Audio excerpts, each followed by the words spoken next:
Hi everyone, this is a little bit about the zones of regulation, which is a really common social emotional learning framework that you'll see in pediatrics and primarily in lower grades or early childhood, and then sometimes up into middle school and adolescence as they've started coming out with more information on how to utilize this with adolescents.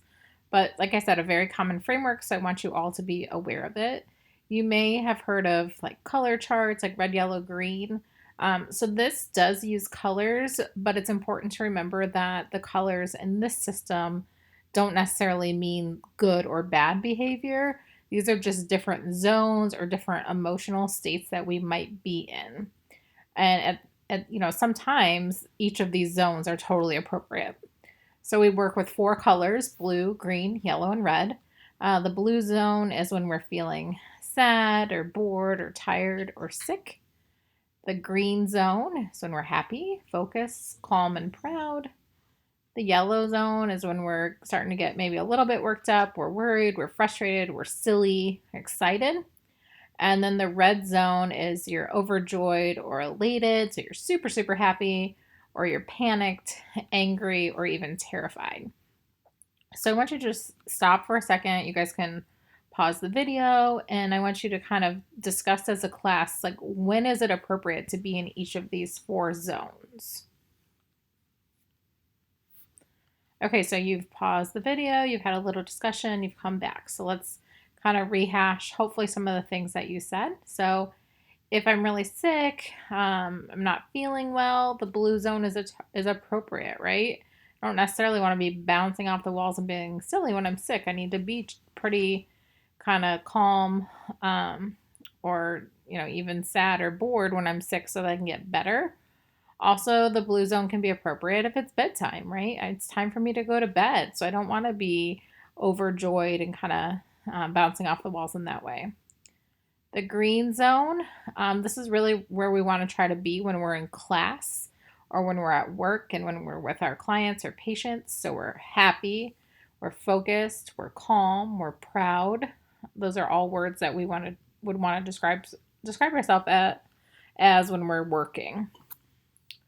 The yellow zone is when we're worried, frustrated, silly, or excited. So this is appropriate sometimes, right? Maybe sometimes you're feeling like you're in the yellow zone when you go to take a test, or it's Friday night and you've got all your homework done and you're just feeling a little silly, so you're in the yellow zone. And then the red zone can be appropriate at times as well. You might be feeling really angry about something. You might be feeling terrified. You might be feeling really, really excited. And those are all totally appropriate emotions as well.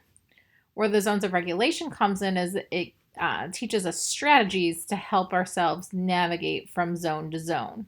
So if I come into class and I'm in the blue zone, I'm really not in a state to be working well. So I'm going to have to use some strategies to get in the green zone. Or if I come to class and I'm all the way over here in the red zone and I'm super like panicked and worried because I have to talk in front of the class, what strategies am I going to use to get to the yellow zone and back to the green zone? Okay, so that's the basic premise of this. There's lots of information. What I would like to point your attention to, this is zonesofregulation.com. There's lots of free trainings you can take if this is something that you're more interested in.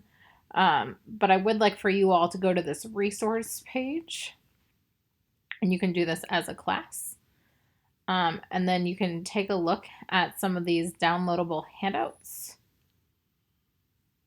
And these will just help you understand a little bit more about the emotion and the feeling words that go along with each zone. And then I really love this vocabulary that they use here on this handout, this glossary. So the blue, green, yellow, and red zone is what I just described to you. But I love that they talk about big, medium, and little problems. And they talk about our inner critic. So that's our inner voice that describes negative, self-defeating thoughts. And then our inner coach, which is describing positive thoughts.